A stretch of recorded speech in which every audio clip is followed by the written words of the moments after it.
There we go. Michael. Hey. Good evening, everyone, and welcome to episode 23 of the MV Red podcast. I'm Michael. That's Dane, and the 2020 election is almost here. 2 days away, less than 48 hours from now, we'll be having some results and probably having a decent idea of how the night's going to be. So we are looking forward to it. So this entire episode tonight is going to be geared towards Dane and I offering our 2020 election predictions at the Electoral College. We might throw some Senate picks in there, and then a couple local races, in particular the Christina Hagan versus Tim Ryan race, as well as the Al Catrona versus Christopher Stanley race. At least those are the two I want to talk about. And it should be a good episode. We're going to put our predictions out there, and we'll see if we are complete homers or if we're going to be more accurate than Nate Silver, which I think we will be to an extent. We'll see how accurate we're going to be. So first off, Dane, how are you doing this evening? Well, it's a dark and stormy evening. It's actually more appropriate for Halloween today than it was yesterday. Yesterday, it was completely cloudless sky, and now it's really dark. It's stormy. It's very foreboding. It snowed. I went to see my parents, Shanley's parents, over in Trumbull County. I'm back here in bucolic Geauga County. Everything's nice and comfy, but as we were driving back, it was really kind of scary.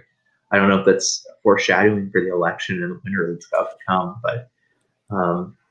but yeah, I'm ready to share my map. I think this is the day where we put it all on the line. And I have a website open, 270 to win. I guess, I don't know. You want to walk through You're the expert, right? Yeah, no, first off, I want to encourage everybody, if you're on Facebook or Twitter, if you're on Facebook, maybe have a watch party, or if you're on Twitter, if you don't have to do a watch party, but maybe share it to your Facebook page, or if you're on Twitter, retweet it.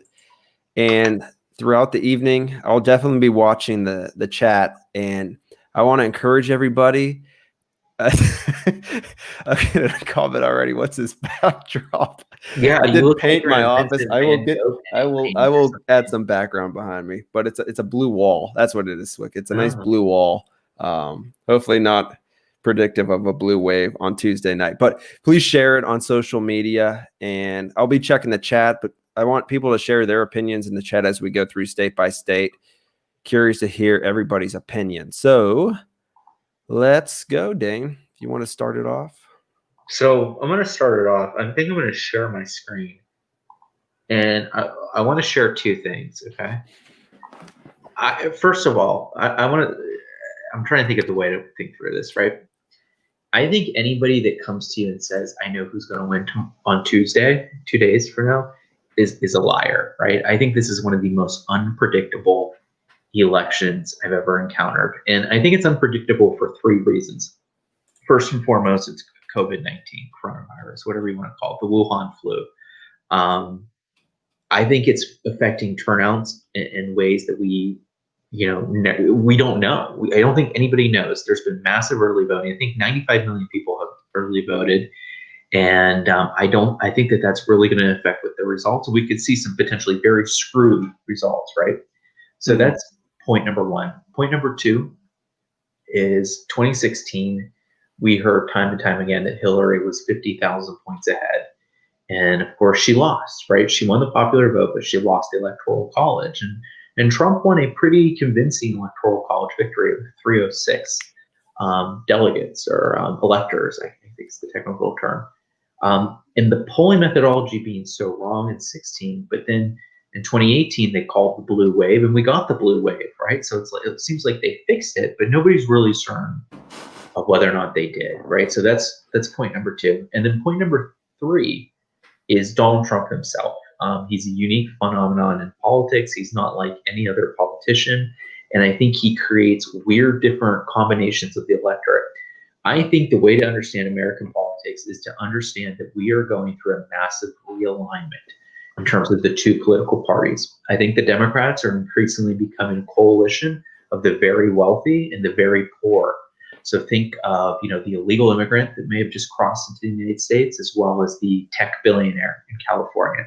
Those two individuals could not have more different, right? But they are both in the Democratic Party, and the Democratic Party represents those two poles.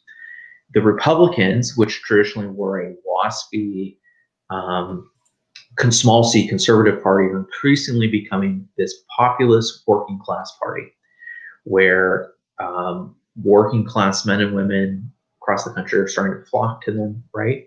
They're largely a white party, but as I'm going to get to, I think that's starting to change a little bit. The dynamic's shifting. So you're seeing these like Chagrin Falls, which was historically a very Republican city, is going to be very blue. Girard, Ohio, and I'm going to get to this in a moment, which was historically, the epicenter of blue collar America, is turning red, right? So those three things, right? The shifting realignment, Donald Trump in the polls, and COVID-19 make for this an unpredictable election. So I don't have any idea. All I'm going to outline to everybody watching this is how I'm thinking through this. And I very well could be wrong, could be right, but that's my mentality, right? I'll stop there. I don't know if you agree with that take, Michael, or not. Oh, I think it's fair. I do think it's a changing electorate compared to the past. I don't even think it's going to be the same electorate as like 2016. And what I mean by electorate is more so the coalitions of voters and how it's changing in geographics. We have Texas and the massive turnout there, and the idea that state maybe sooner rather than later is going to become a toss-up. Maybe it's a toss-up this year. We'll see. And then the Rust Belt, an area of the country, the Republicans have been trying to make some inroads, especially in Pennsylvania, Michigan, Wisconsin. It seems like we're at a point where they might have a chance to, again, hold on to some of those, if not all of them, although I'm not quite there, I'll be honest with you. But it's changing. The map is changing, and it's interesting to see before our eyes, because think back in the day, like the Deep South was a blue part of the country, and now it's reliably red, or like a West Virginia. I think in 1996 was a big Clinton state. Right. I could be wrong, and it was the strongest state for Trump because of the white working class message. So yeah, I agree with what you have to say. I'm trying to read in the chat. I don't know if you made a comment maybe about 2018, but they did miss, if you were talking about polling, they did miss quite a few Senate races. They did, and that's a nuance, right? That they got the surge in blue voters correct, but they missed a lot of Senate races, like in Missouri, right? That's the one that immediately comes to mind. Claire McCaskill, right, was supposed to be the senator from Missouri. She is not. Josh Hawley is. Indiana, was it Richard Braun, right, was supposed to lose against Donnelly. And Braun, of course, won. Governor of Ohio, Richard Cordray, was supposed to beat Mike DeWine, right? DeSantis versus Gillum in Florida. DeSantis versus so they got the total, outcome right, but they missed a lot of things. So again, the polling story, it's all of them. I honestly don't even think Democrats really have a lot of faith in polling. I don't think anybody has faith in polling anymore. Nobody knows what's going on. The polls are all showing a massive Biden lead. And this brings me to my point. So this little thing that I have up right now, this is from 538.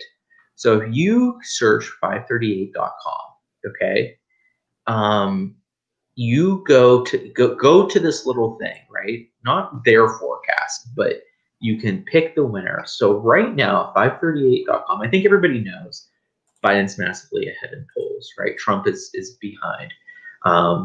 And Biden's ahead in polls on the national level to a degree that I think even Hillary, right?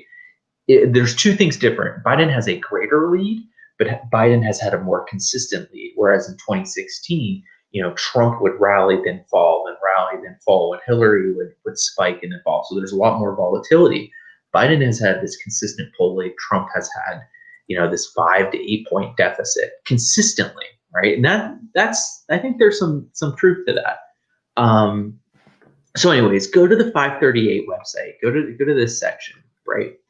And I want to make this point. Right now, 538 is predicting that Trump has 11/100 chance of winning. Okay. Biden's 89/100. And this is their map, right? Well, I have my take on some states. And what this little tool allows you to do is allows you to take the state and make it blue or red. Okay. And it tells you how the forecast changes. So I'm going to come to this and I'm going to say, I don't know how all 50 states will vote, but I know how a couple states will vote. I think Ohio goes red. I'm pretty, and I'm going to outline this in a bit, but I'm very confident that Ohio goes red. I think it's a matter of there are not enough Democratic votes in Ohio. So let's turn that red. And look, Trump goes up from 11 in 100 to 21 in 100. I also think that Florida goes red. Okay, now this is a big call, but I think the early voting numbers are showing that Trump is going to win by a couple points. Now, boom, all of a sudden he's at 40 in 100. Okay, I think Iowa goes red, and I think it's likely that North Carolina goes red. Okay, these are 4 states that Trump has previously won. They're trending red. People could disagree, but I hope it's not too bold. When you make those 4 states red, boom, all of a sudden he is now the odds-on favorite to win, right? The point here is that this model is really susceptible to changes in some of these states. So I don't know who's going to win. I think more likely than not Biden wins, but I do think that there is a strong potential of a Trump upset, right?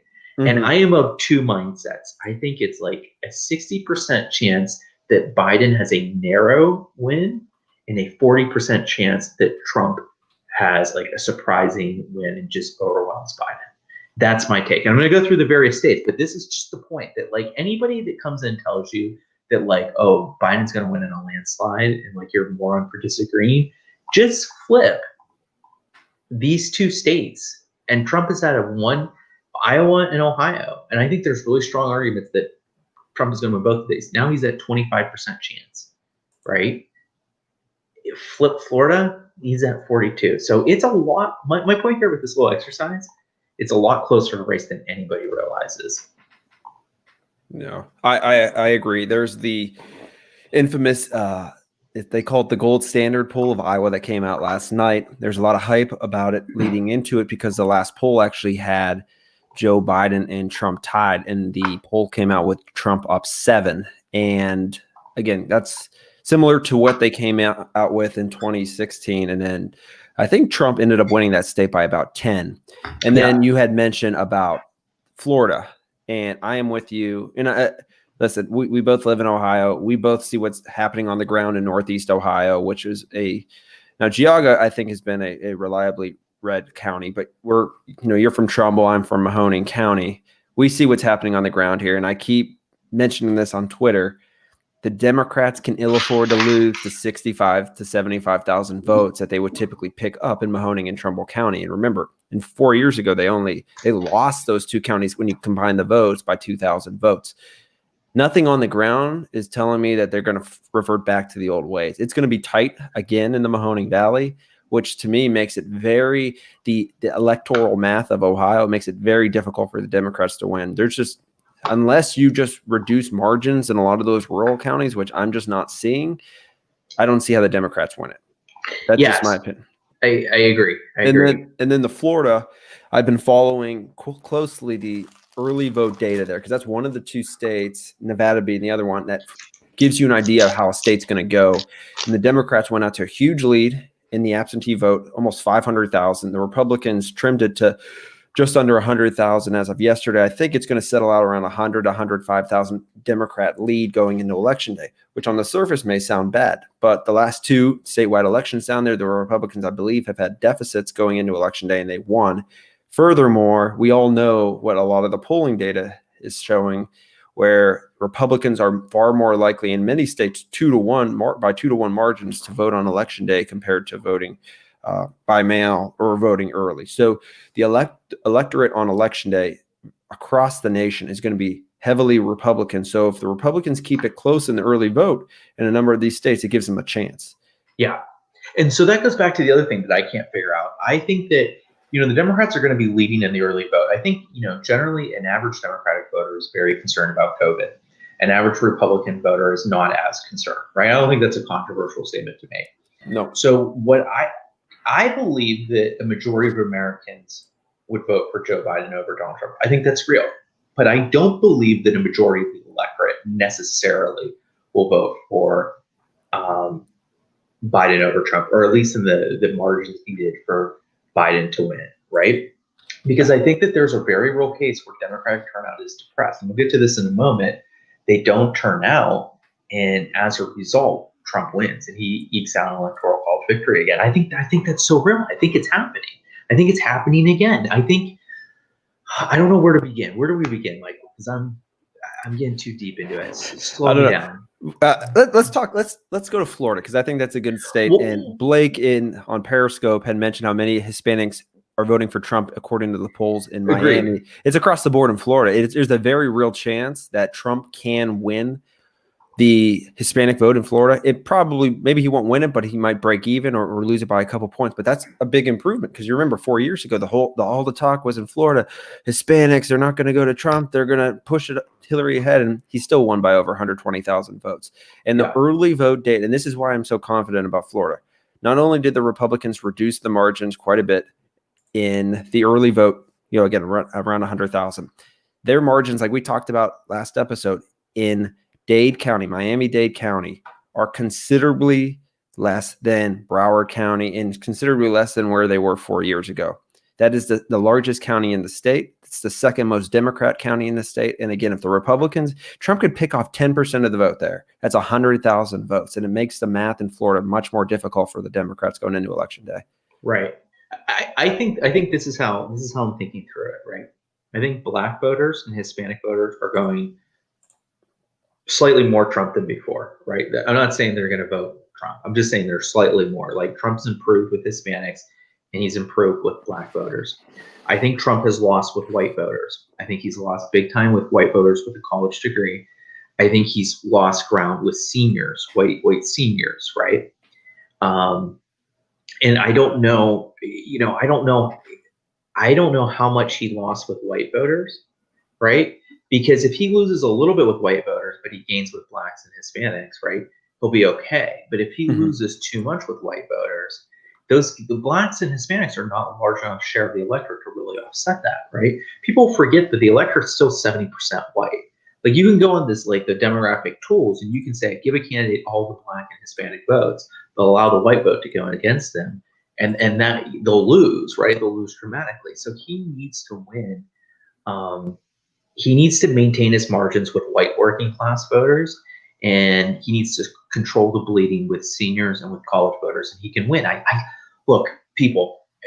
I know I'm on the right side of things, but I'm seeing data now that suggests that Trump could very well win this election, and that's how it happens, right? He stems his bleeding with white voters, he gains up a little bit of ground with Blacks and Hispanic voters, and he wins, right?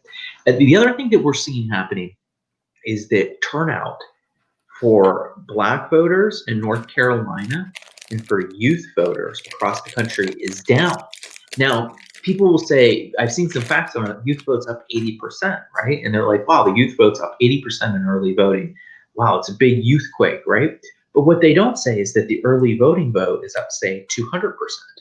So if the total early voting vote rises 200%, but the youth vote only rises 80%, the youth vote as a share of the electorate is actually declining.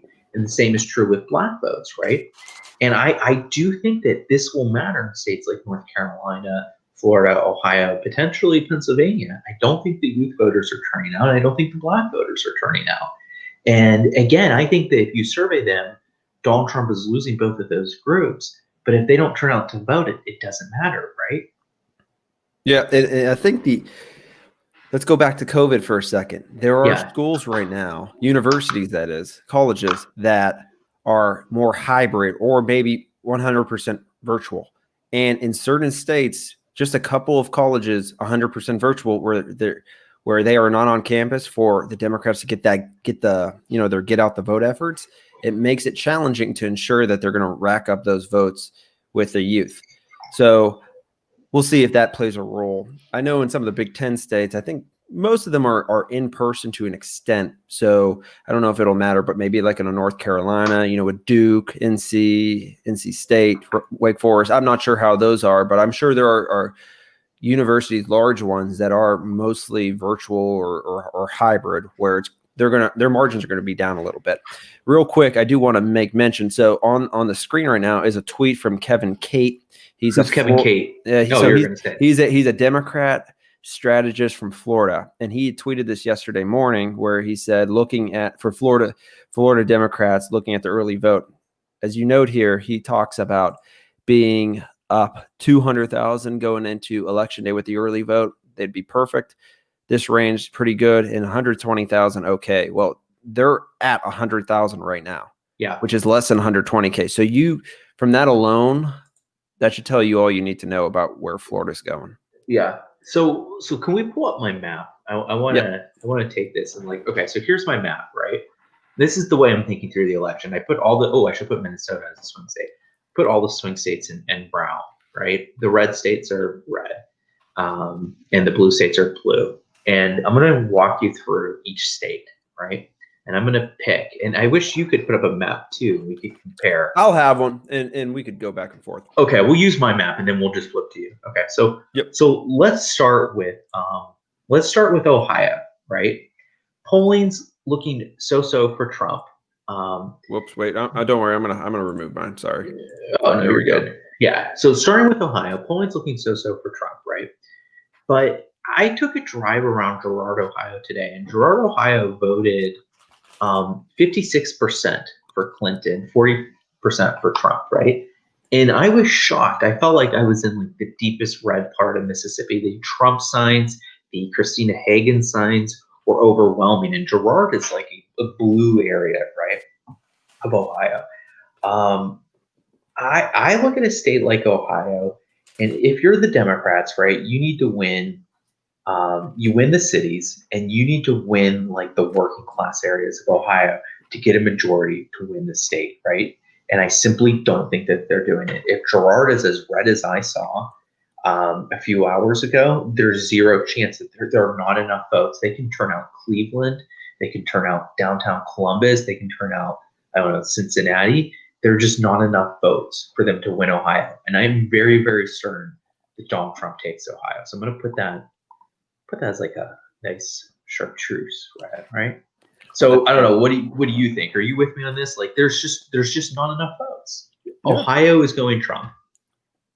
I agree. And while you're talking, I'm just gonna, and we'll go back and forth between. Yeah. So real quick, because it'll just be easier to kind of do this now instead of wait till the end. So I'm a bit of a nerd when it comes to Excel, maybe because I'm a CPA and this is what I do. And I know Dane works with numbers quite a bit. So I've been doing a little bit, I'll call it a model, which is just kind of glorified trying to project what the results of each battleground state is going to look like. And so here's what here's what Ohio looks like right now. So what I did is I took early vote data, kind of how one of the early vote model companies is projecting the early vote. And I think it's Democrat +6. Then I go in the polling data, figure out what kind of breakdown it's going to be on election day for turnout. And then it breaks it out by how much of Republicans are going to Trump, vice versa with Biden, with the Democrats, and then in the port and independent. So this is just how it's looking like with Ohio. Democrats have a lead, but again, if projecting about 5.8 million votes, Republicans will net quite a few on election day, almost 700,000 plus. And according to this, now this might be a little bullish, I'll be honest with you, but it's projecting about an 8-9 point win for Trump. But this is not out of the realm of and again, this isn't me messing around with the numbers. This is strictly based on polling data. And as you can see, these are, if you go to the actual polls for these three, Quinnipiac has Trump down 5, New York Times Trump down 1, Emerson I think Trump down 1 as well. So this is the internals of the polls, which I'm looking at to project it. So this is where I'm at right now with Ohio. So, and I don't want to be the guy that's like the conspiracy theorist that the polls are wrong, right? But when I drive around Girard, Ohio, or anywhere around Youngstown, and it's all red and it's Trump Hagan, and there could be a quiet vote, but this area, this is not a red area, and they're all Trump Hagan signs, and I'm like, there's no way. If you're the Democrats, you can't win Ohio if you lose Youngstown. So watch this. What happens with this little model? I pick Ohio red, and Trump's a 21 in 100 chance of winning. So he's gone from 10% to 20%. So let's go to my other little thing. Hold on, I'm going to share my other screen. I'm going to go to my next state, right? And I'm just going to go. This is pretty comfy. Are you comfy right now, Michael? I hope people are.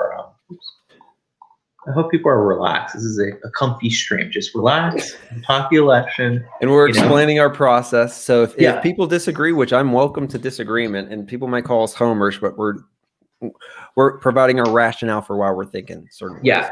Ohio was an easy one, though, I think. Ohio's an easy one. So I started with easy. I want to start with another easy one, Texas. Texas is going red. Okay. There's this meme out there, the blue Texas, blue Texas. That's dumb. That's really dumb. It's low IQ. There's a close Senate race in 2018. Texas will eventually go blue because the people that ruined California are moving to Texas, and then they're going to ruin Texas like they did California. But we're not there yet, right? We still have some time. I think it's still a very red state. It went for Trump quite strongly in 2016. I don't know the exact margins. And I would encourage people in that same 2018 race where Ted Cruz came within like 4 points of losing to Beto. Look at the Governor Greg Abbott, right? He was the Republican governor running, I think, for re-election in 18.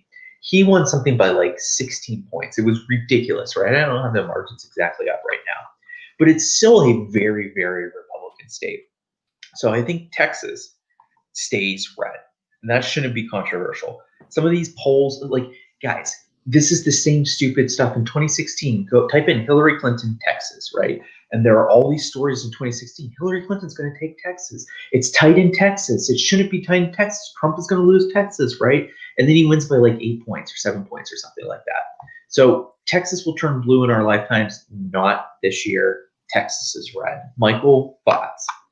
Yeah. The turnout is through the roof in a lot of Texas, especially something like Austin and some of the bluer parts. But I think what is going to be the story on election night is, despite this increased turnout in some states, I thought that was going to greatly favor Biden, but based on some of the early vote in a lot of these states, it doesn't appear to be so. And maybe, and remember, I think Ryan Grudesky tweeted this out maybe a month or so back. There are a lot of white working class Americans who have not voted in the past 2 elections. And so there's a possibility that maybe some of those new voters in some of these states are those types of voters. So it's not necessarily just Democrats or liberals like on college campuses and all that. But I agree with you. Texas is going red. So share my screen again. Sorry. No, you're good. You're good. I'm back at Nate's model, right? We're at 21. We went from a 10% chance of a Trump victory. Now we're at 20% chance. Let's turn Texas red. Uh-oh. We're at a 25% chance of Trump winning. Uh-oh. We're getting there. What's going on, bud? Okay, so let's go. Let me stop sharing and let me go back to just flipping around. Let me go back to my map. Okay. So far, you and I are in agreement, right? I don't think we split. Okay. Let me go to my next state. A quick shout out to Tom in the chat. He said his wife and he are 40, and this is the first time they are both voting. So congrats. You're a smart man. I'm proud of you for voting. Great to hear. That's awesome. That's great to hear. Please do so again. These are the type of voters that Trump, I think, is going to turn out to an unprecedented degree. So if he wins, Iowa was a state that's voted blue in the past. It went for Obama. I think it went to Romney. I don't know. But Iowa's kind of a weird Midwestern state. It kind of goes both, blue and red, depending. People would assume it's a solidly red state, but it's not. The local government's very red, but they will vote blue. Trump, a poll just came out on Sunday. It created a bit of an earthquake. It's the Seltzer poll. It's rated by 538 as an A+ rated poll. It's this woman by the name of Ann Seltzer. She just polls Iowa. Her poll had Trump up 7 last time. He won by 9 in 2016. Her poll done this year had Trump up by 7 in Iowa. So I think he takes the state, and with it 6 points. And I'm just going to pause real quick here, Michael. I'm going to switch my screen over to the 538 model, and I'm going to click Iowa red. And we're at 28 and 100% chance of Trump winning. What do you think about that? Yeah, I'm just going off of the Seltzer poll. I've seen other polling data. I just think ultimately that state, the odds of it flipping 10 points from Trump to Biden, I just not there. I just don't think there's a vast amount of Trump voters who are going to abandon him.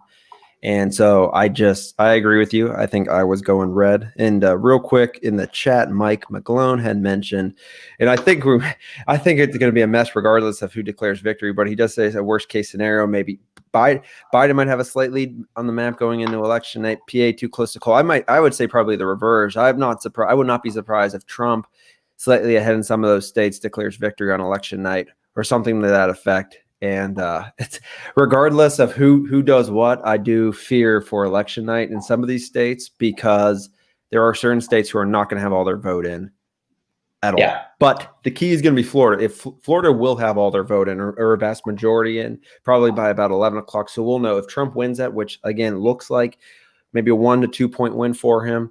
I think that will then move us to the next, the Sun Belt, Arizona, North Carolina, Georgia, and then the Rust Belt states. So that'll be the key. But so let's go to that. So so far we've just looked at 3 states: Ohio, Iowa, and Texas, right? And in ascending confidence, we think that these 3 states are going to be red. This isn't controversial. My next pick is going to be a little bit controversial. I think Florida goes Trump. Oops. Oh, I got to flip the color. I think it's a light pink, but I think Trump wins Florida. You and I have been looking at the early vote data. You can search, go to like Politico.com, go to a variety of other websites. The early voting data is looking really good for Republicans. It's not looking as good for Democrats. The Republicans are actually at a better state in 2020 on early votes in Florida than they were in 2016. Now, there's the big chance that the independents are defecting to the Democrats. But based on what we've seen, it looks like Florida is going red. And you don't have to take my word for it or Michael's word. Look at where the candidates are campaigning. I think that's the best read of it. Nobody's going to Florida. Everybody's going to the Midwest. And I think that Florida it's a state that's gone redder over time. They now have 2 Republican senators. They have a Republican governor. I think I'm going to put Florida as a red state. I think it votes Trump in this election. And I think we got pretty good data that allows us to make this claim. Yeah, great data. I put up on the screen, at least my model again. And it looks like as of right now, perhaps as much as 80% of the votes already in Florida, projecting a 77% turnout. And that might be on the low end. If I were to change this to 80%, this lead here for Trump actually would grow based on what the election day turnout's supposed to look like, according to the polling data here. Regardless, I think this is probably fair, whether it's an 80% turnout or a 77% turnout. A 1 to 2 point race, I think, is fair. And I think this is going to be very predictive of what we're going to see in Florida. I did something similar to this on election night in 2018 in Florida. And because so much of the state voted early that year and the polling data was pretty consistent, it came out pretty close where it did actually have DeSantis up as well as Scott. So I think this is pretty fair with a Trump victory. Probably, I would say probably north of 150,000 votes, just because. What would that be percentage-wise, Michael? Sorry, what's I didn't that? interrupt you. What's 150 votes percentage-wise? I'm not. Let's see here. Well, I probably would need to change it up there. It's probably. So this is 100,000 at about 1%, so 1.5% of the vote. Yeah, because there's about 11 million people. So. Okay, I think that's fair. I think it's going to be 1.5 to 2% Trump favor of Florida. So can you share my screen real quick again? Yep. So we've gone through 3 states together. Okay, watch what happens when we make Florida red. Uh-oh. Shit's happening, folks. Shit's happening, right?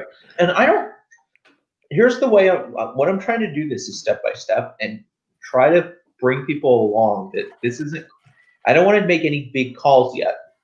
I'm just doing uncontroversial, like this is what the data is telling us. This is pretty, we're going up in a little bit, we're going more out on a limb with each state.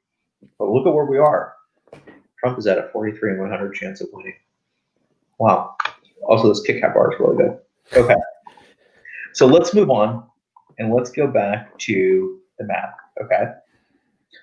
What's our next state? In my opinion, the next 2 states to flip are North Carolina and Georgia. Yep, I'm with you. I think those 2 stay red. I think they're actually pretty tight, though. I think Georgia is a state that's trending blue and it's getting bluer. North Carolina is a state that I think actually will go blue eventually in our lifetimes. But I don't think they're there yet. And I think if Trump is winning Florida by 1.5 to 2 points, he's winning Georgia and North Carolina by a similar, if not stronger, margin, right? And that's not an uncontroversial pick because in the 538 model, when you turn Florida red, those 2 states automatically turn red. And they go at 86 in 100 chance of Trump winning Georgia once you turn Florida red, and a 79 to 100 chance of Trump winning North Carolina. So this is my map right now, right? I'm turning those red. Michael, Sunbelt states, our call. What do you think? Yeah, no, I'm with you. I think I'm a little nervous about Georgia. I just Me don't know too. what to make of that state. Something about it. I know it's surrounded by red states to the west and to the east, and I think again we talked about Florida, and it's funny that the panhandle of Florida for the is very red, and Mhm. even Jacksonville, Duval County in northern Florida is fairly red as well. So it's just strictly those burbs around Atlanta, and there are a lot of people there. It's a growing state, I believe. Yeah. And so, yeah, I mean, I think probably a 2 to 3 point race is fair. But I do want to mention something. 2000 election night, because I did watch some of this on YouTube because I'm a nerd. They actually had Georgia that year as too close to call for a few hours, I believe. Wow. And so I didn't know that. I just assumed it was a red state then, and it was. But it was too close to call for a few hours on election night. North Carolina, interesting thing there with the election, the early vote. So in 2016, the Democrats had about a 300,000 lead in the early vote in 2016. And I'm pulling up the election results from 2016. And Donald Trump ended up winning the state by 150,000 votes. Right now, I believe the lead is about 290,000 votes in North Carolina for the Democrats. But here's the thing. It's sort of like Democrats in the Mahoning Valley. Those Democrats are different down there. They might be more willing to vote Democrat on a local level, maybe even on a state level. Think of their governor. I think his name's Roy Cooper. Oh, But North Carolina? yeah, but even Yeah. think of like a West Virginia Democrat. It's a lot of Democrats in that state, especially at the state house level. Governor, I think the governor is a Republican now, but think of a Manchin in West Virginia. He's still a Democrat. He gets elected. Kentucky has a lot of those Southern Democrats. So when you hear that lead, don't automatically think that those are all going to Biden. No. They're just a different kind of type of Democrat there, and I do want to share this because this is a funky state because I'm accustomed to, give me 1 second here, folks. I'm accustomed to like a state of Ohio where Trump won 80 of the 88 counties. When you see this map here, look at all the blue in North Carolina. There are a lot of blue counties, and it makes it very difficult to figure out like how the state is. And you got a lot of the population centers. You got what they, I believe, refer to as the Research Triangle in this part of the state. Yeah. With Raleigh, Durham. yeah, so there's a lot of college educated voters in this part again, and probably a lot of post college graduate Yeah. who are ultra liberal, much more Ultra. liberal. Even college graduates alone, I don't think sway heavily to Biden. It's the post college grads that are really the ones that are much more on the liberal side. But as you see, there's a lot of blue counties here, but there's apparently a lot of vote in some of these red counties to offset it. So again, I'm with you. I think Trump will ultimately win it by, both states, Georgia, North Carolina, I would say 2 to maybe 3 points tops. But Yeah. that's What I'm not overly optimistic about either, but I'm not pessimistic. I don't think he's going to lose either. I just don't think the wins are going to be huge. What's helping him in North Carolina is that the rural and the white working class is moving in his direction. Also, black turnout from what we've seen so far is not as strong as it was. And he's gaining a little bit with black voters, not a lot, but a little bit. So that's helping him in North Carolina. What's hurting him in North Carolina are like your yuppie whites, your college educated whites, right, are moving against him, the post grad whites. I still think, though, he nets out a win in the state. And if you're making the claim that he wins Florida, North Carolina is a bit redder of a state, same with Georgia, so he should win both of those. So if we go back to, are we sharing the screen with the map? I will do that. So right now, I think this is, worst case scenario for Trump. This is where he is, right? And I'm going to go off, and this is where I'm going to go into the ledge, right? If Biden were to flip the remaining, I think that's Biden's best case scenario. I agree. I don't want to. I'm not going to flip them all, but this is the worst case scenario for Trump. He holds on to the Sun Belt South. He holds on to Iowa and Ohio. He has 247, and then the 79 plus 212. What's that, like 91, 291 for Biden, right? I think that's Biden's best case scenario. I don't see Biden winning. I saw somebody on Facebook and it was just completely asinine. They said Biden's going to win 400 electoral votes, right? That's not going to happen, right? The country's too polarized. It's just not going to happen. So let me go to the next state, and I'm going to give you a controversial take, and it's going to be Arizona. Arizona is a state that's voted red since 2000 in every presidential election. It used to be the heart of Barry Goldwater, John McCain, lots of Republicans. But recently it elected Kristen Sinema, a blue senator. It looks like it's going to, and I believe it will elect Mark Kelly as another blue senator. And I think Arizona goes very light blue, but I think it goes blue. Michael, what do you think? I think I'm gonna. This might be our first disagreement of the night. Okay, are you keeping track? Are you keeping track of your map? I have my map already done on another tab. Wow. So whoa. Okay. I'm way ahead of you. But okay, so I agree. I have concerns about Arizona. I will say I'll make my first Senate call tonight. Nick Sally will lose by probably at least 5 points there. I think Mark Kelly is going to win. He is going to be seated by, I think, like November 30th, because that's McCain's old seat, actually. Oh, wow. And as a result, he will actually be seated before all the other senators elected. So the Senate will lose one. We'll have one less Republican with for about a month there in December. So I agree. I'll say this: McSally will lose, but here's where I think Trump has a chance there. If you're looking at 2016 election night in Arizona, the biggest county, there's only like 11 counties in Arizona. It's a funky state with that. So Maricopa County is the largest county in the state. That's Phoenix, Arizona. Yeah. But when you look at it geographically speaking, it's like all of Northeast Ohio put in one county. It's huge. Right. And early on, I would have definitely said Biden's going to win it. He's going to win the state of Arizona because of the Maricopa County early votes. But something has happened in the last week that gives me a reason to believe that Trump can actually pull it out. So there's this guy on Twitter who's been kind of like the guru of Arizona. It's Garrett_Archer is his Twitter handle. And he has Maricopa right now in the early vote, 624,000 Republican votes, 578,000 Democrat votes. And again, that's critical from this perspective that, again, in most polling data across the national polls as well as the state polls, it shows the Republicans outperforming the Democrats on election day.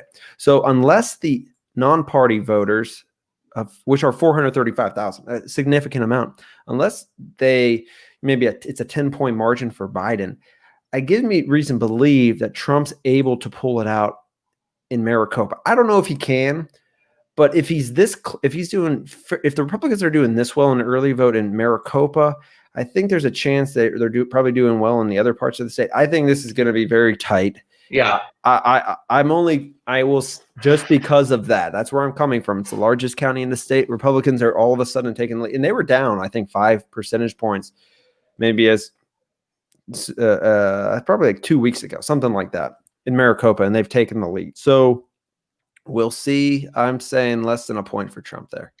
The thing that worries me about Arizona is I don't trust those Republican voters. A lot of them are like globalist Republicans, John McCain Republicans, and I just think that they defect. I think that they go blue. These are like those lame, we have to have civility in politics type of Republicans, which are the lamest, right? But that's why I don't believe that Arizona, and I don't. Yeah, I think my gut tells me it goes blue, but I hear you, right? I think I wouldn't be surprised if it stayed red. Well, I'll say this. There have actually been some polls that have showed it surprisingly tighter, especially the mainstream media ones that have not been historically good to the president. And I think we're going to get into that in some of the states we're going to have coming up. But Susquehanna has Trump up 1. Let's see. Reuters only had Biden up 2. Emerson only has Biden up 2. Trafalgar has Trump up 3, and I believe Rich Bears' big data poll had Trump up about 3 as well there. So if I'm wrong, I think I'm wrong about Arizona. My thing is I don't know that state well enough. I really don't. But this is just a gut feel. I think you're right, but my gut, I'm just going to put it blue just for that. That's fair. Hey, we're being as objective as we possibly can. We don't want to be homers here. We're not trying to come from that perspective. So let me move on. I'm going to share my screen again. But you could on 538, if you want to make that blue, go ahead. Well, just for the sake of argument. Okay, I'll make it blue. Ooh, Trump's down to 16 and 100. It screwed up the model, right? It's like, oh no. No, 19 and 100. Okay, so he's retreated. He's lost a little bit of ground. Okay, let me go here.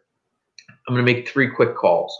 Nevada. Nevada is a state that I think, if I feel like Arizona is on the edge and it's going Trump, I think Nevada is on the edge and it's going Biden, but I could easily flip it.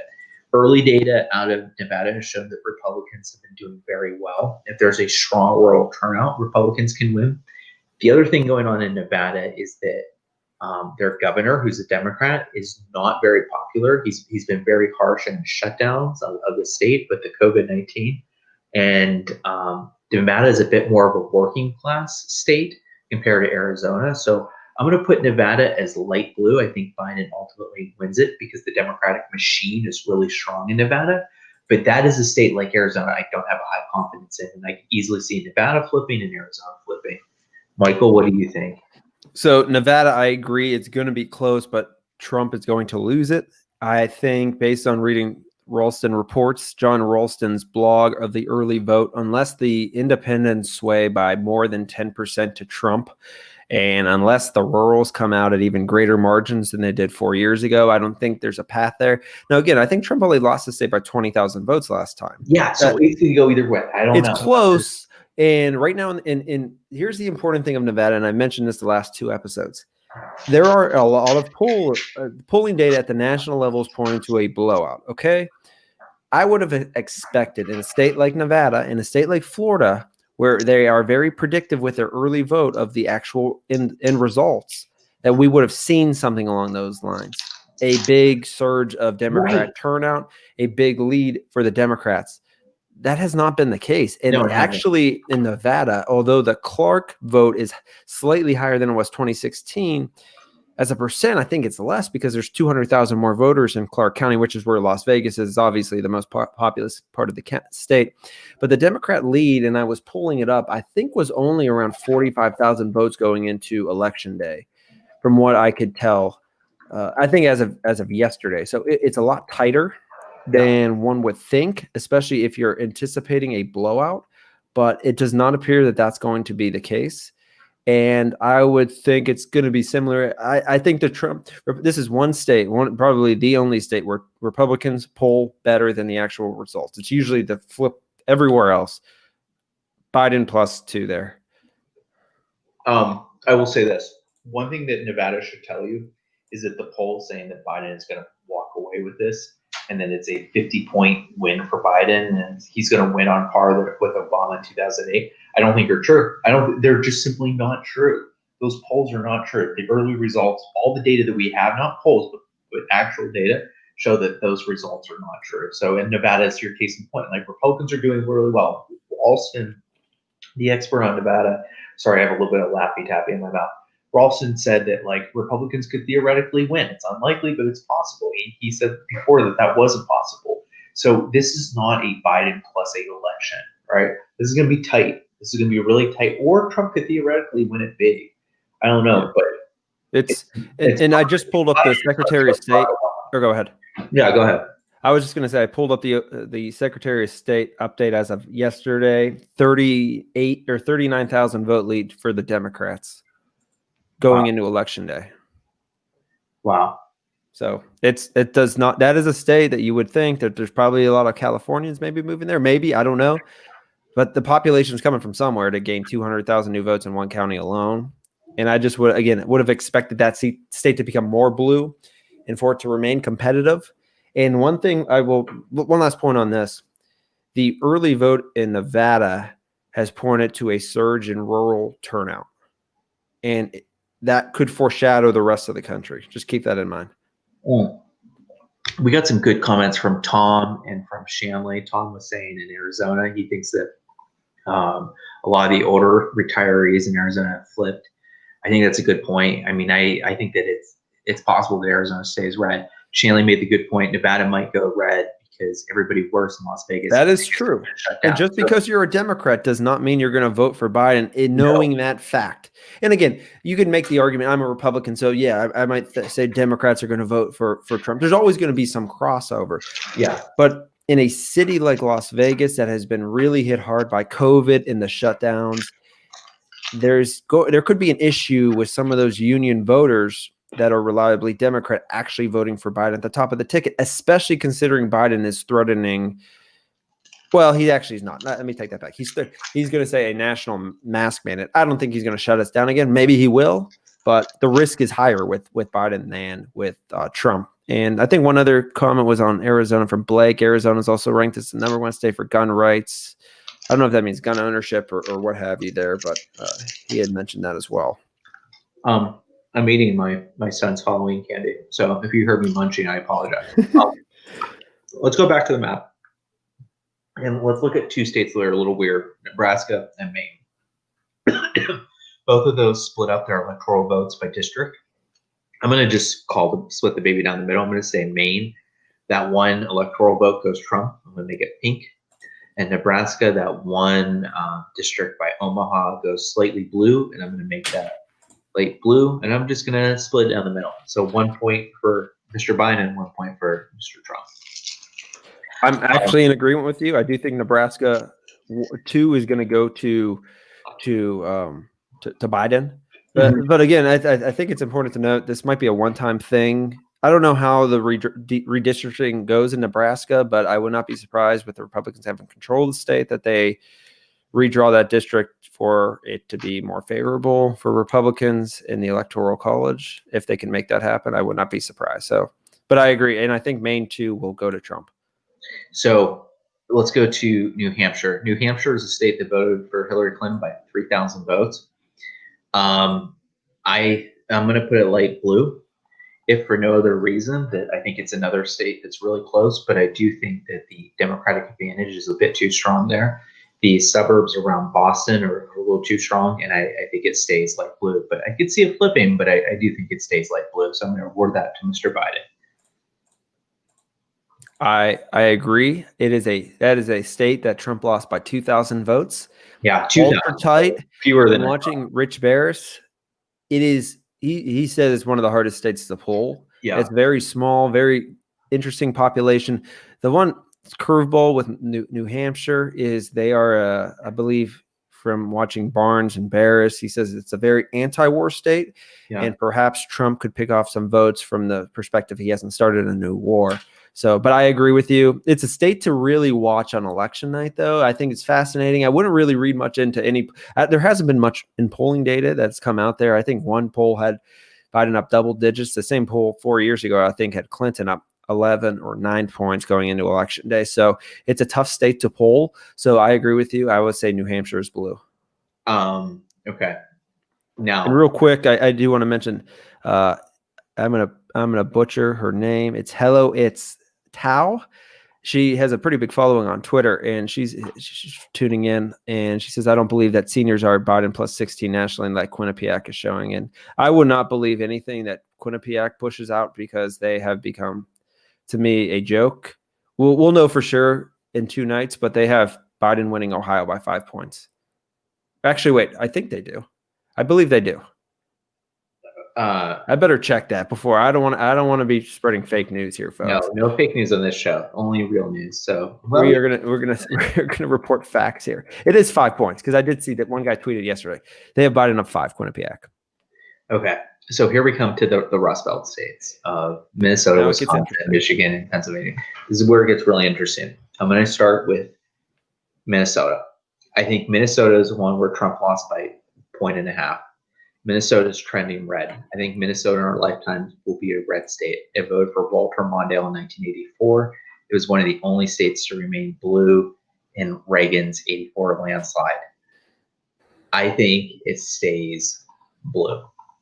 I think Trump Club's really close, but I think St. Paul and Minneapolis are just too liberal. They're too bourgeois. I think it stays blue. I have Minnesota as light blue. I think that is a fair prediction of the state.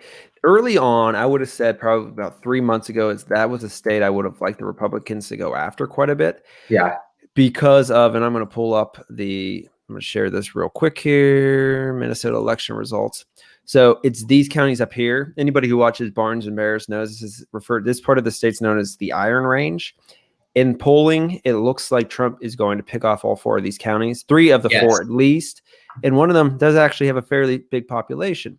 So again, he only lost the state by 44,000 votes. If he picks off these counties here, you're probably netting at least, let's see, what's that, about maybe 20,000 votes up in this part of the state, perhaps.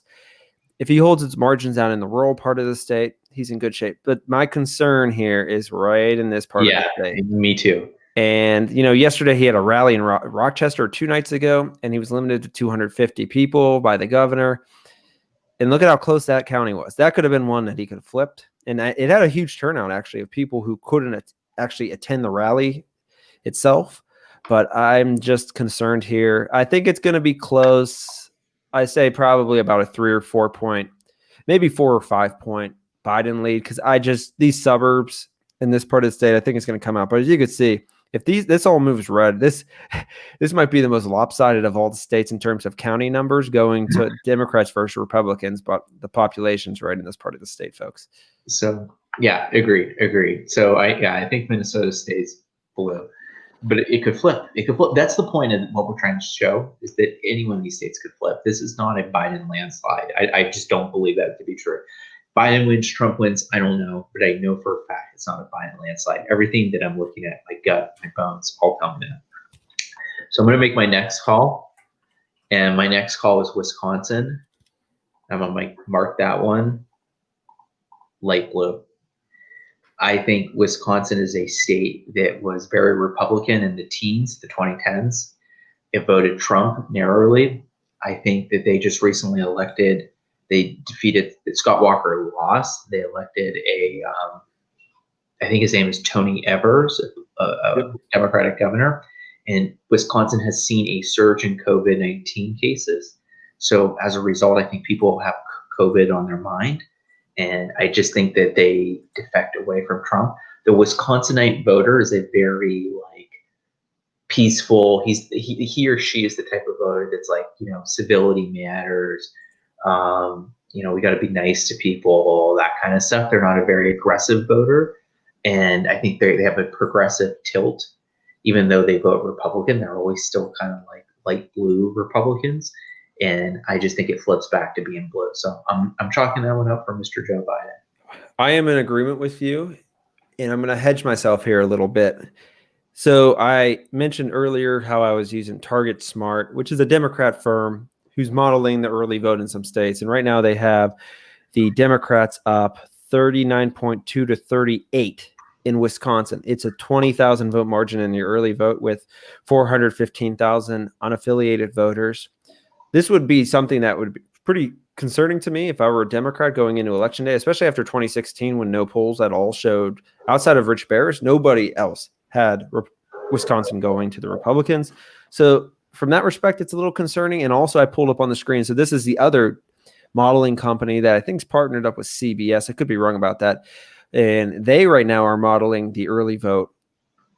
And this was 1.5 million votes, and Target Smart's at 1.8. So this is a little dated, but they actually had it 44 Republican, 36 Democrat. I'm not there, but they actually have a pretty nifty map here where they plot dots of where all the voters are. And if this type of turnout comes out on Election Day around Milwaukee, the suburbs, which are referred to as the WOW counties, watch the state. It's going to be closer than you think.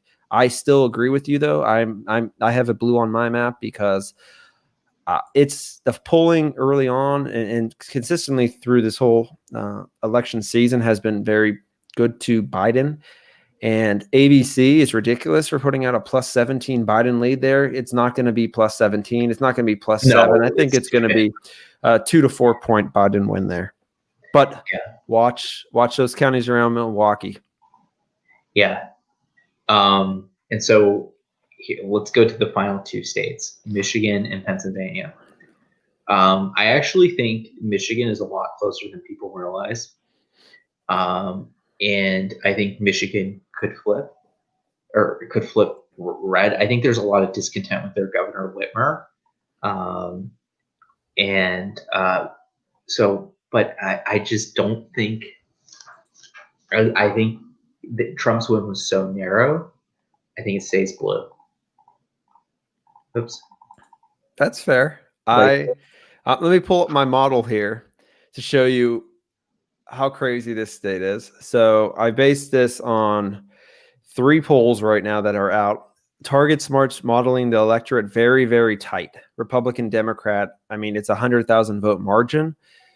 Here's the consistent pattern, though. And well, 2 of the 3 polls that I was able to actually access this information, and it's right here. Look at the turnout on election day by party.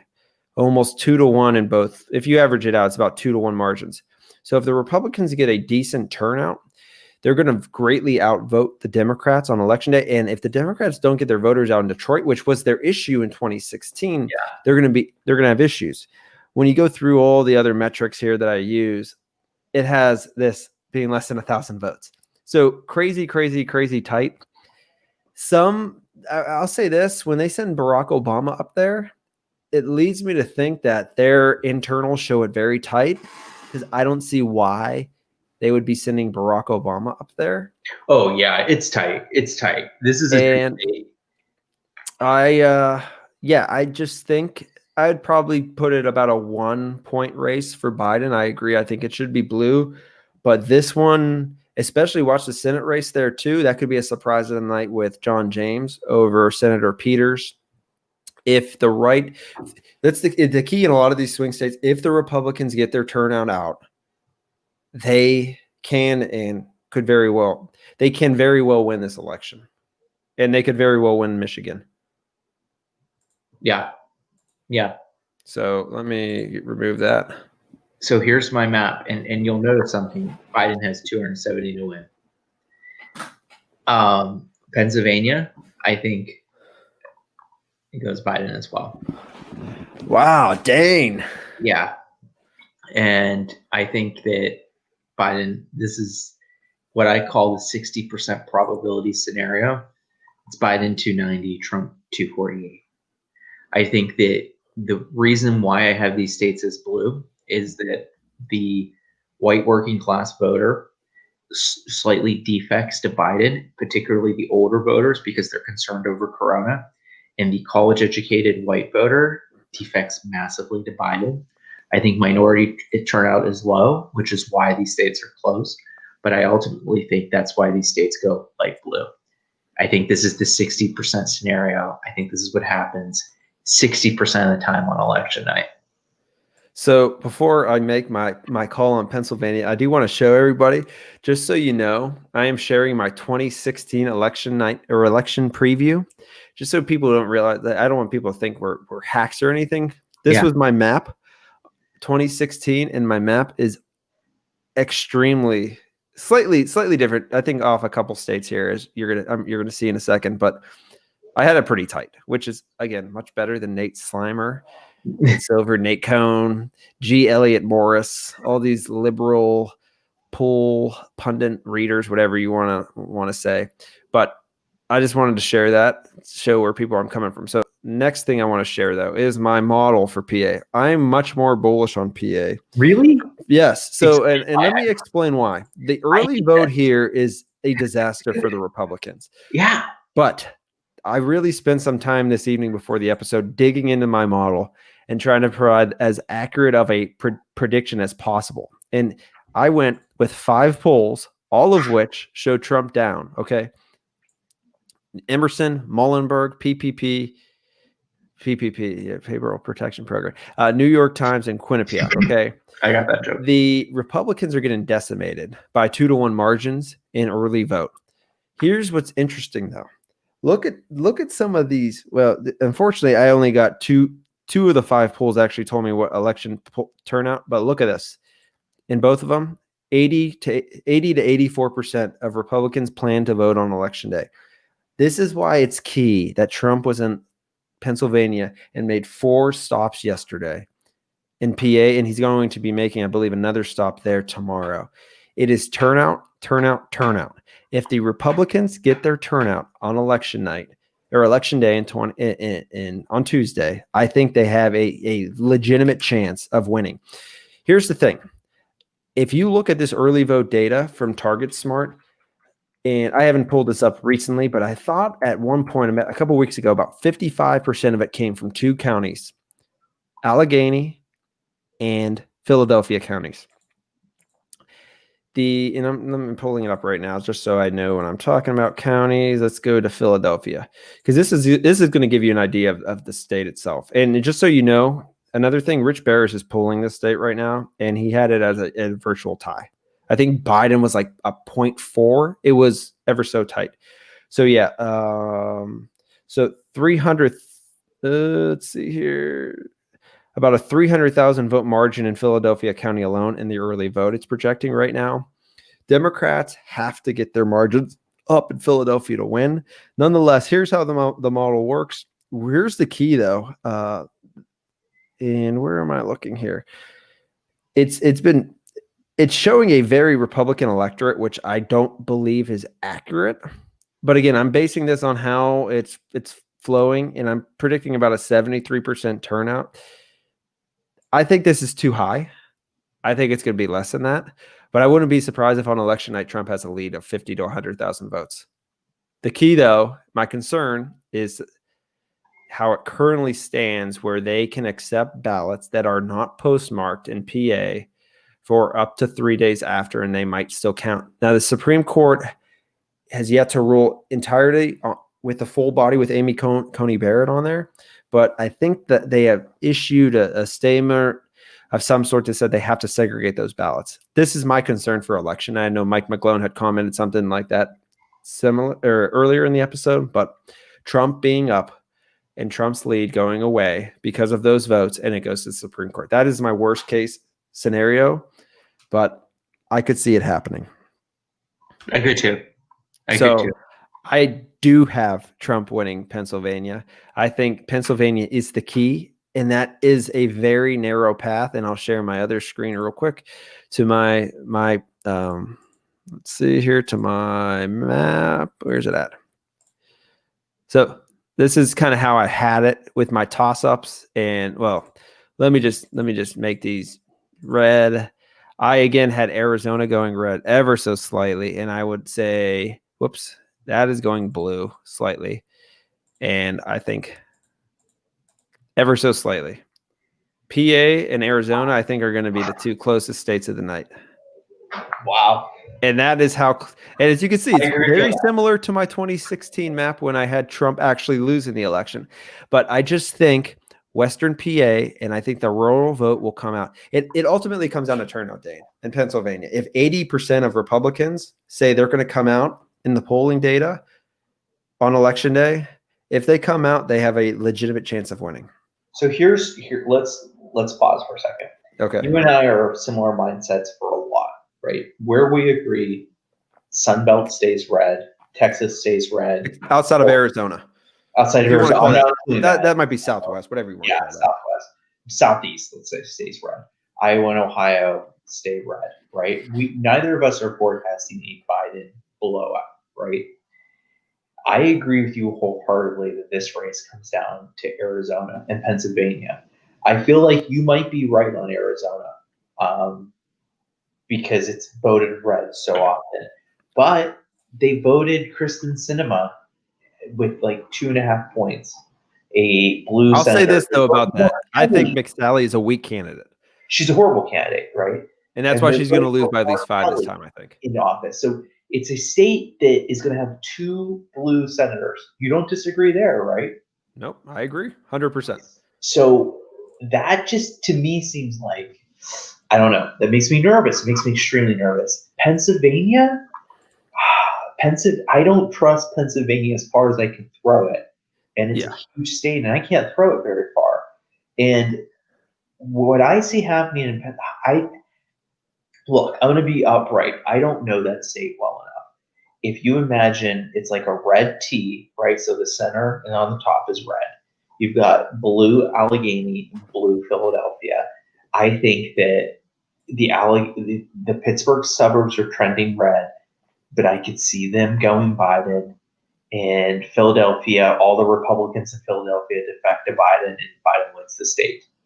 I don't know. I put up Predict It, which Yeah. is showing the odds in each state based on the betting markets. Dane map. And it's very, look at this. Look at it's pretty much in line with our predictions, and it's not by design. It's just it is the way it is. Look at Arizona and look at Pennsylvania. And actually these odds, I believe, in these two states are probably the best they've been. Well, it looks like it's gone up a little bit for Joe Biden today in Arizona and down a little bit in PA. I don't remember it being below 60. Maybe it was earlier in the week. I don't know. But as you can see, I think it's gonna come down to those two. Here's the thing, though. Could we have a polling miss? Perhaps. I'll say this. I heard Rich Barris talk about this, where if you read his polls, and I think some other pollsters are asking the same question, do you believe in the idea of a shy Trump vote? Overwhelmingly, majority, most polls, it's yes. That's not my concern. My concern is I think there just could be these, and we talked about it earlier, white working class voters or white working class Americans who have not previously voted, who are coming out. There's the data that the Republicans have been promoting or touting about these rallies is showing maybe 15 to 25% of the people in attendance have never voted before. Republicans' job, it's Trump's job and it's his campaign's job to get those people out to vote. I just think there could be a missed aspect of the electorate that is going to cause issues with the polling in some states.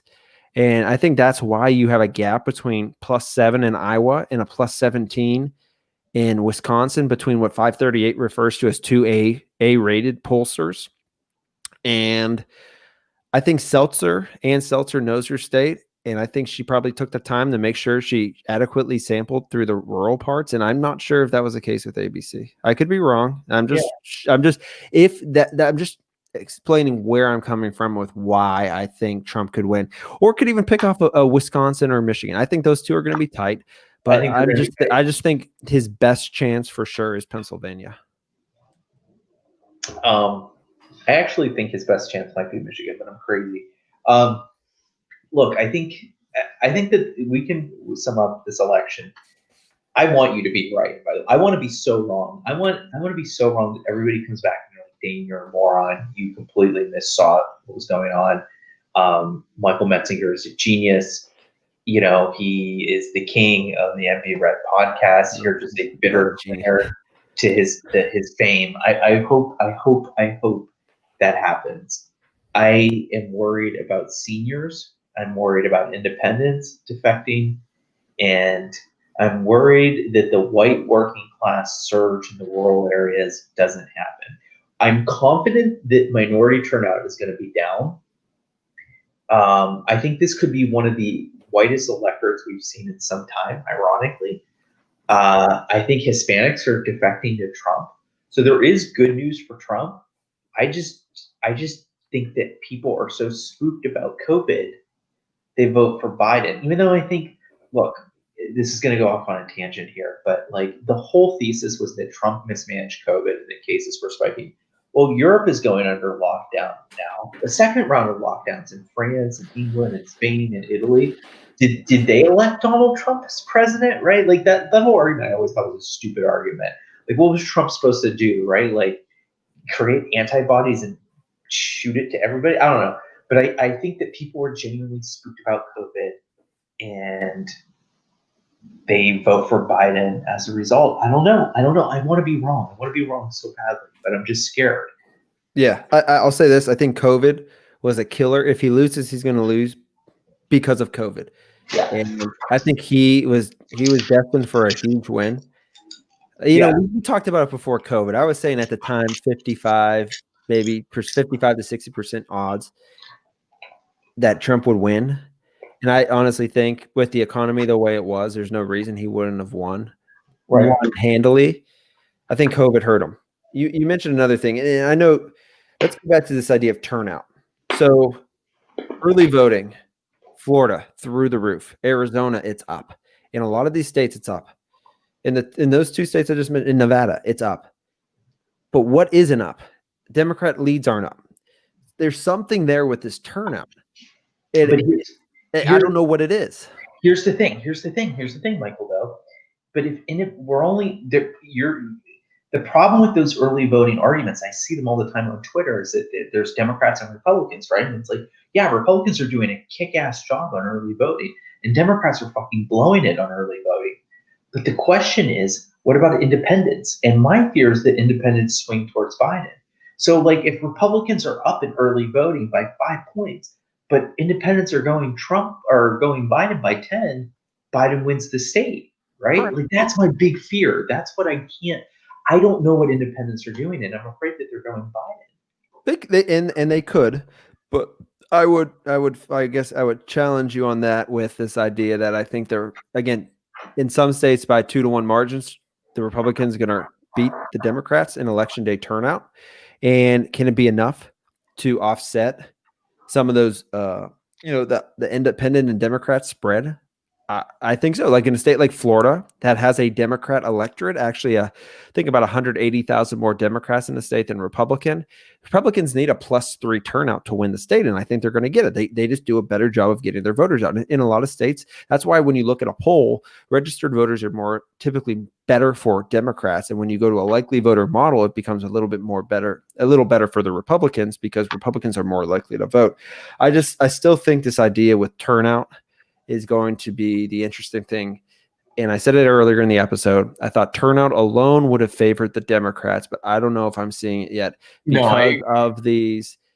because I just think there's something there with rural America that maybe we're missing again. Because I've driven through parts of rural parts of Mahoning and down in the Columbiana County. It's all Trump.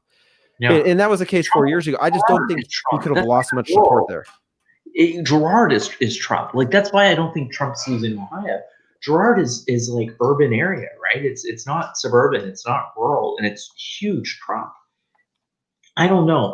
Like so let me put on the bad Dane hat, right? Evil Dane. I'm gonna put on the evil Dane hat. Are you ready? Evil Dane, and let me show you my map. Evil Dane says, Dane's cautious approach to this is completely wrong. And there we go. So this is what my brain tells me is going to happen. It's going to be a narrow Biden win. But Evil Dane says that minority turnout's down.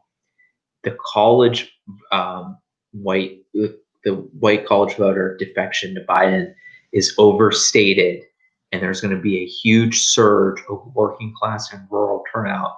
And in that case, this is what I call the 40% chance scenario. Bing, bing, bing, bing, bing, bing, bing.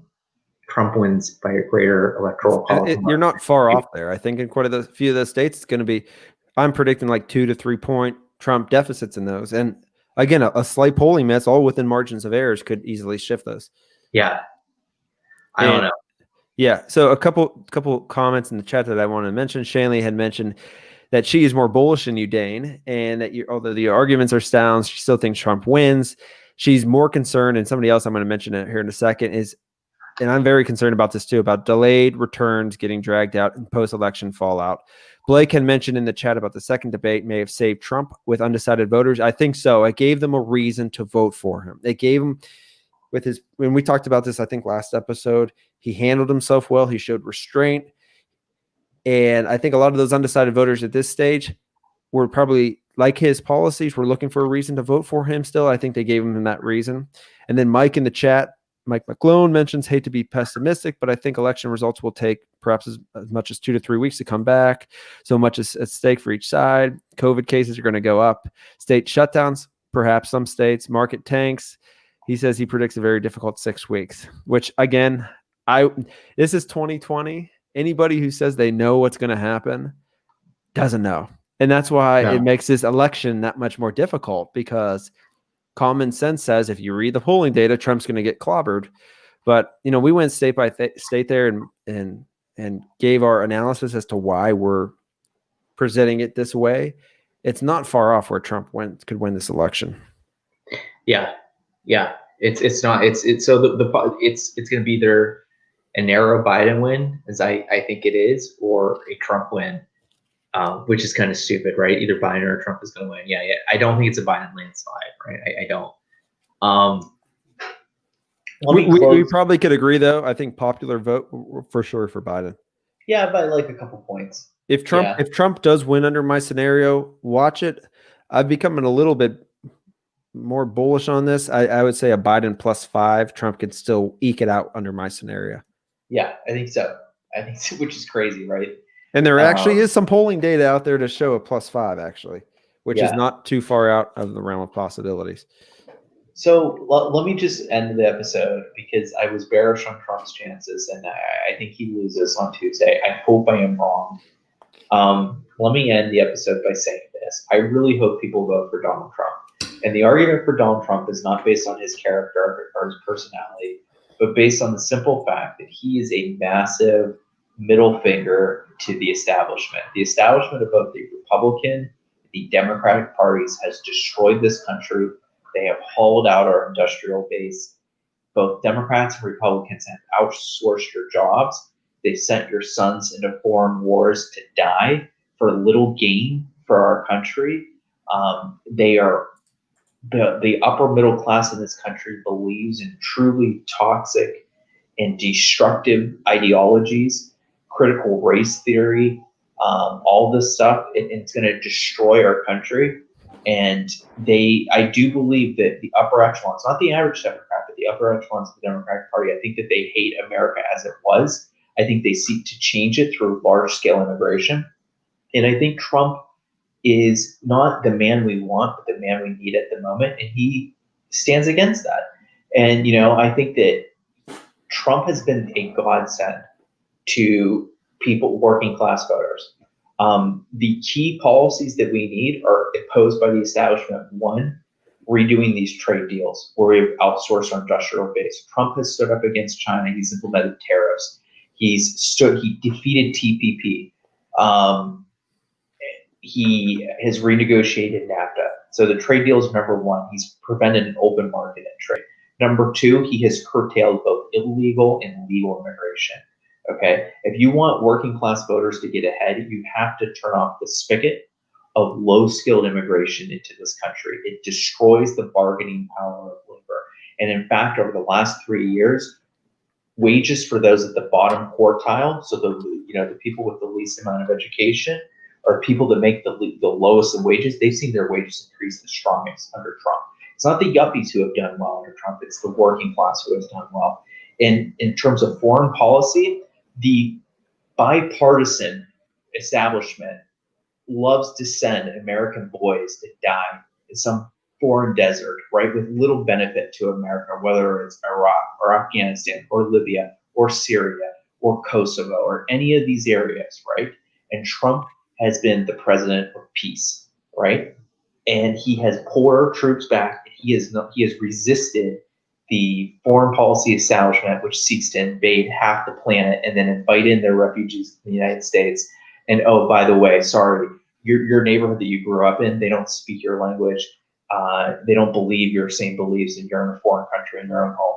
Trump has stood up for what America was and what it should be. And he's not a perfect guy by any means, but he's the guy that does this. And so I think he earned your vote. I think that Trump, they say, well, he's not.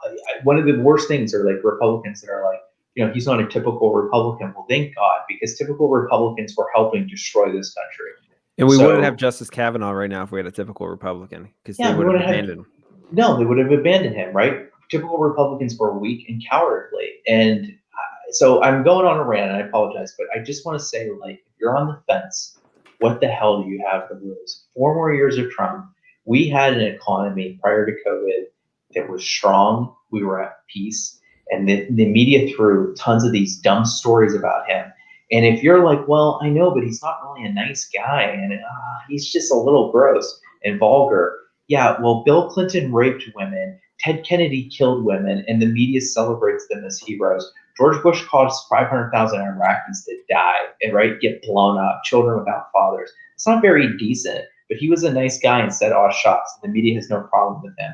Barack Obama loved to drone people. He droned a wedding and blew up a wedding, right? Imagine you're at your wedding and it gets bombed, right? And then your whole family's dead in front of you. That's Barack Obama. He turned Libya into open air slave market, right? He prolonged the Syrian conflict by sending aid to Syrian rebel groups. A lot of them were allied with Al Qaeda. So when you talk about decency, and Trump's just not a decent guy. It doesn't matter. It doesn't. Don't fall into that trap. That's a low IQ trap. Okay, go to the polls and vote for Donald Trump. And in 4 years, you don't like him, vote Democrat the rest of your life.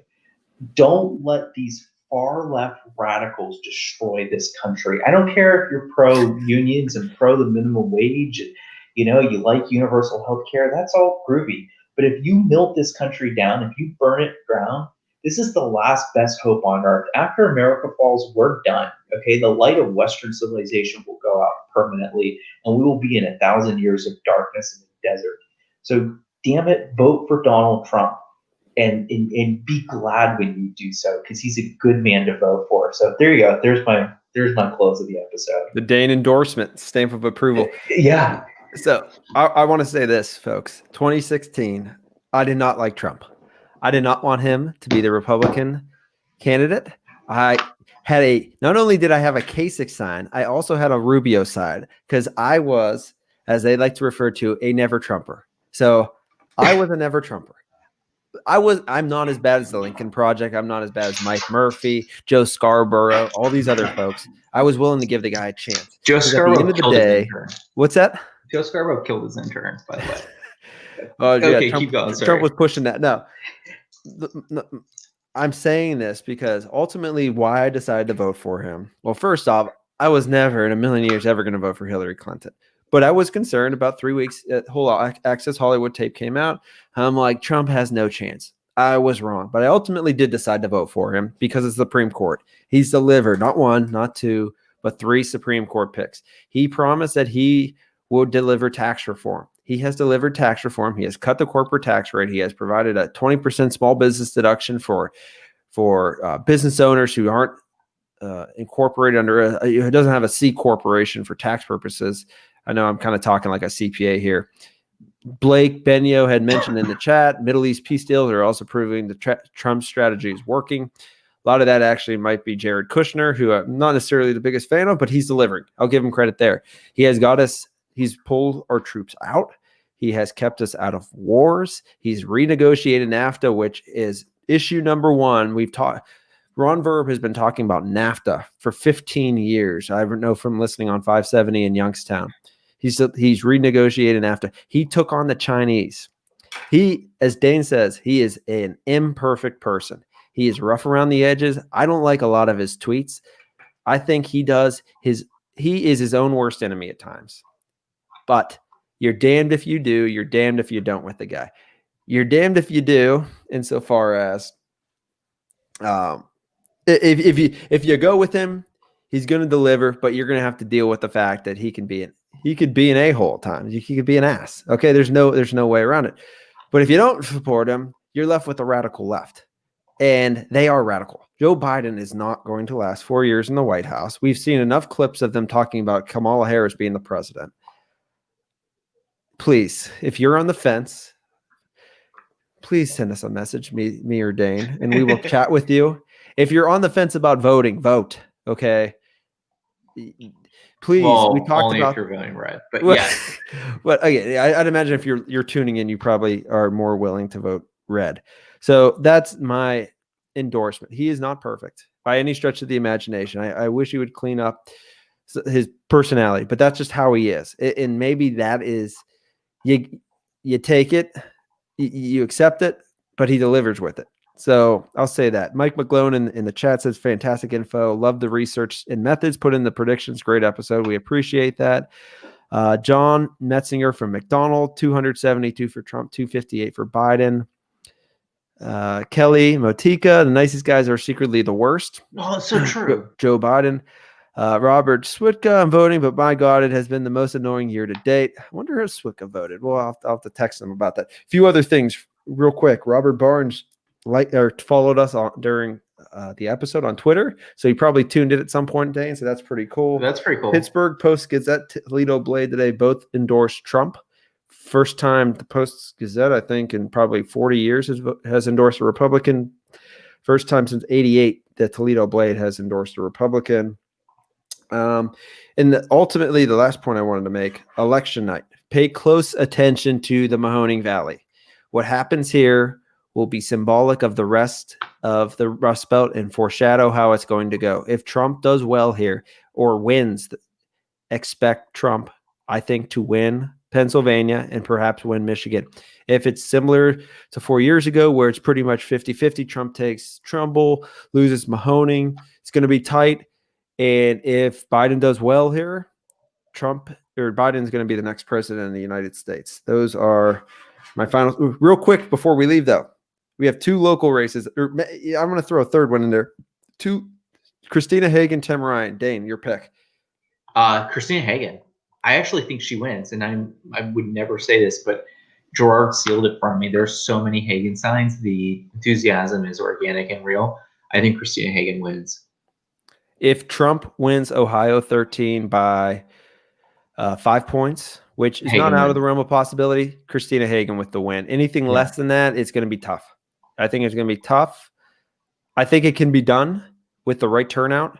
And again, if Ohio stays about +8 to 9, I think you're going to have parts of the state that are going to move more to the left, and it's going to be offset by an area like the Mahoning Valley moving right. Agreed. If that happens, I expect Christina Hagan to possibly pull off a huge upset where I'm going to be tweeting at all the political prognosticators who have been ignoring my tweets, from the guy with 500 random followers on Twitter, refusing to acknowledge the fact that Ohio 13 is a race, although I've been yelling at the top of my lungs about it.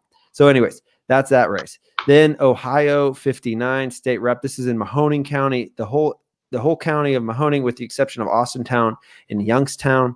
It's if you look at it from 2016, it's a fairly red part of the state, or red part of the county. It's Al Catrona, who took over Don Manning's seat after Don Manning passed away. He's around our age, around 30, 31.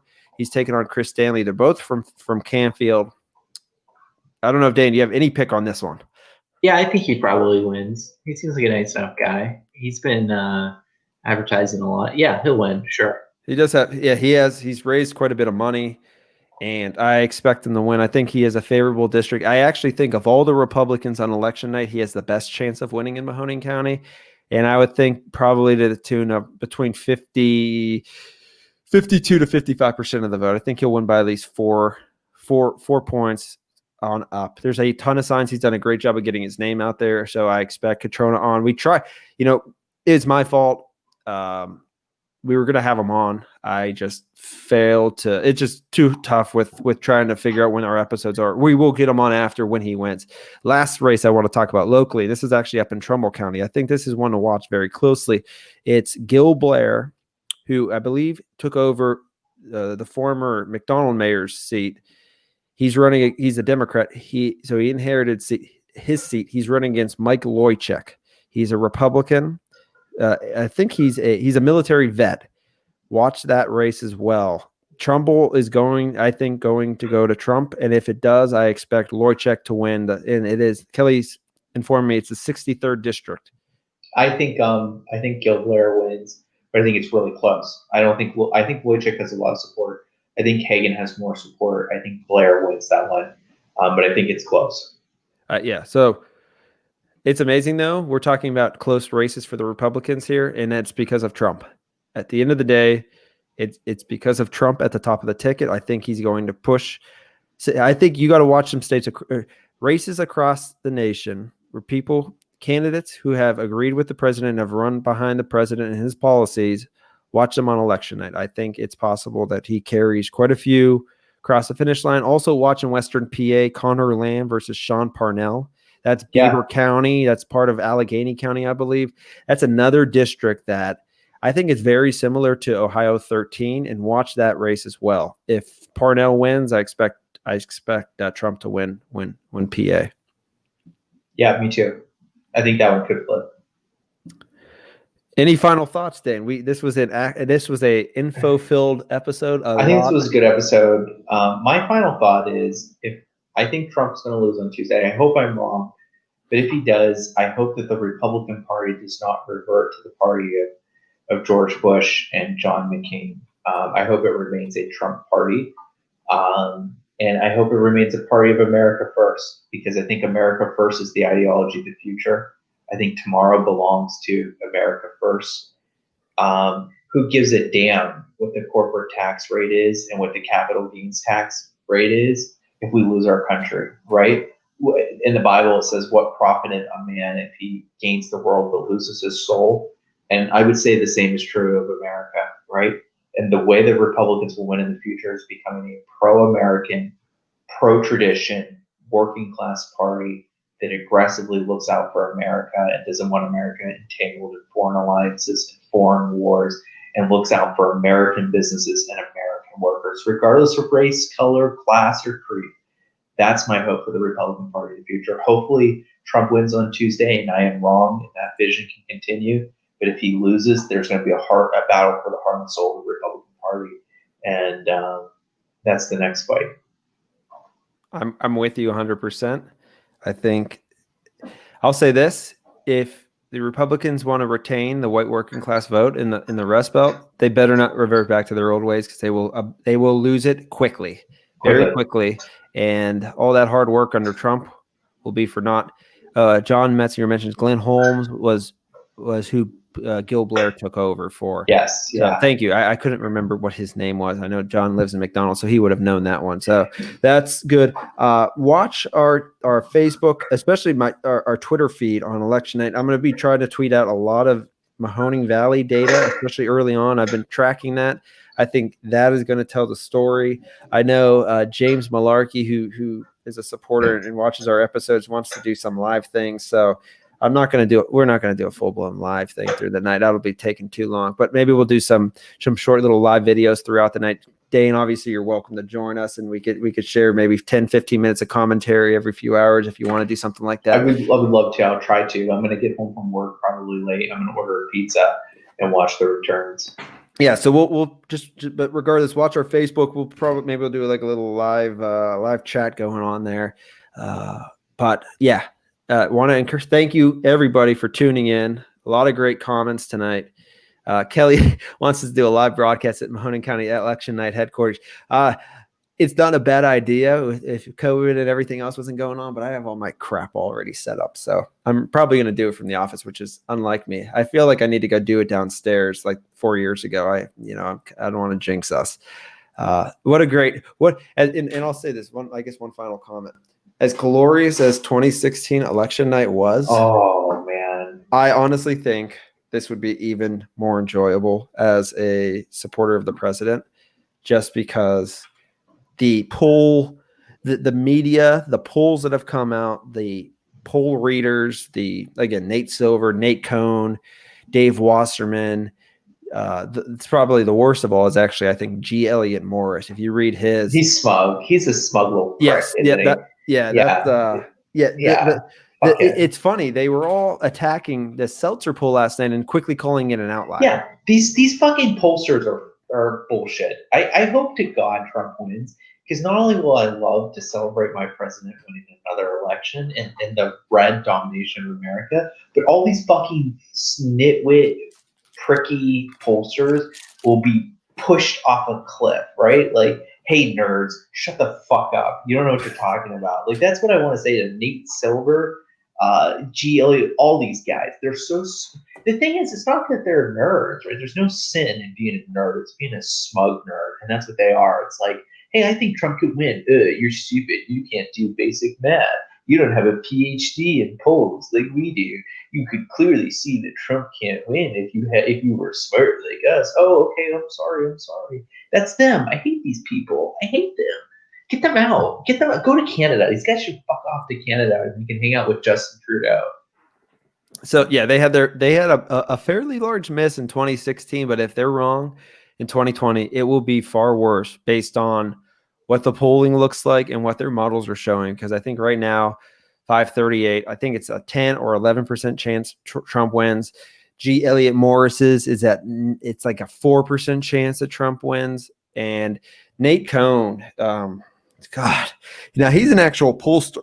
I'll say that about him. And he tries to be pretty transparent. He does a good job of putting his maps out. But his polls today were so predictable. It's like you just knew when he said he was going to release like PA, Florida, and everything, it was going to be all Democrat. And sure enough, and again, we're going to know how bad some of these are based on Ohio. With Quinnipiac showing they're a disaster to begin with, but showing Biden up 5 here, having a bigger win than Obama did in 08, which when it was like 4.2 or 4.3. Are we serious here, folks? I mean, it's just, oops, I'm just messing with my light. Yeah, I would love, absolutely love, as important as the election is for our country, that's like the icing on the cake if Trump wins, is to see those guys wrong, because they are very smug and they don't like to be, they attack any poll that comes out that remotely looks good for Trump, and it's an outlier. Well, we'll see. We'll see about Trafalgar. I think he's a little too bullish. He's a confident guy, but watch Rich Bears and Barnes tomorrow. I think they're on at 2. I'll be very curious to hear what they have to say. I think Bears by then will have wrapped up all of his states. And yeah, we'll see what happens. Well, good night, Michael. Good night, viewers. Thanks for tuning in. I really, really hope I'm wrong. I hope I'm completely wrong. And I hope that the next episode we're celebrating Trump's victory. That's yes. all.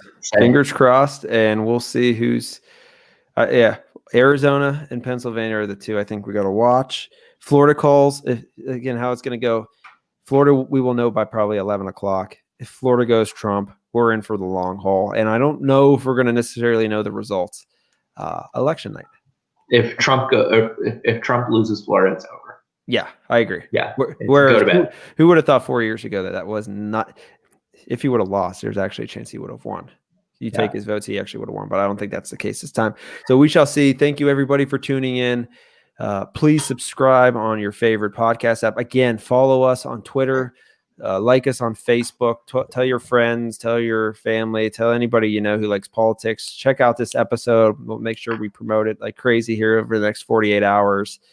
And yeah, we'll do a follow-up episode after the election, and we'll kind of take it from there. See where we were right, see where we were wrong. Hopefully, we're more right than wrong. Hopefully, I'm more right than Dane with 2 states. But I'm hoping you're right with Christina Hagan. I think that would be great if she could win. That could be a crazy story of the night, actually, that nobody's going to talk about heading in. So we shall see.